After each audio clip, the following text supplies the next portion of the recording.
that through tomorrow morning. And I want to make a note about those washes. When you see them doing that, what they're doing, they're working. And that's exactly why we have them across the valley. So be very thankful we have those in those detention basins. Detention basins are like a big bathtub that just stores that water and lets it out ever so slowly so it doesn't flood every area of the valley. And there's still more work to be done across the valley. But look at this. This is kind of inspirational.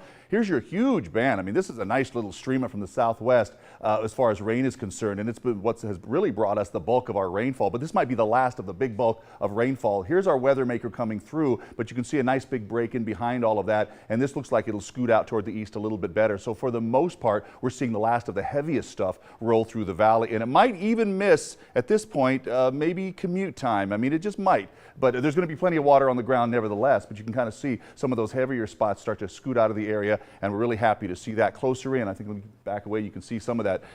Some of that coming out of Good Springs, Sandy Valley, and now there's some break in behind that. So if this thing continues to go, we'll be okay. But look at some of that red color right there. Watch that last frame. That's had some heavy rain right there. I haven't heard any claps of thunder. It's not out of the realm of possibilities, but we're not expecting thunderstorms out of the bargain. But most people are not out in the fields anyway, out and playing in the soccer fields or anything like that. Nor should you, because those fill up as well. So flood advisory still in effect, and that means there's more than ponding of the roadways. There might even be some flooded intersections. Keep that in mind. And the dense fog advisory. Get your cameras ready for that. We want to see those pictures by tomorrow morning, because you'll see some fog tomorrow morning. Now watch what Futurecast is saying. There's your 4 p.m. hour. Look how it finally moves out of the area, and then we get a nice little break. But it takes about till 6 o'clock to do so. So early evening we've been forecasting, and it looks like that's panning out. And by later on this evening, it's out through northeastern portions of our county. And then even beyond that, it doesn't show much on the backside of all this. It shows most of it scooting on to Arizona. So that's pretty good inspirational stuff to say, okay, it's almost out of the picture. It won't be a factor for tomorrow. What will be is that fog, that lingering cloud cover. There'll be lingering moisture around.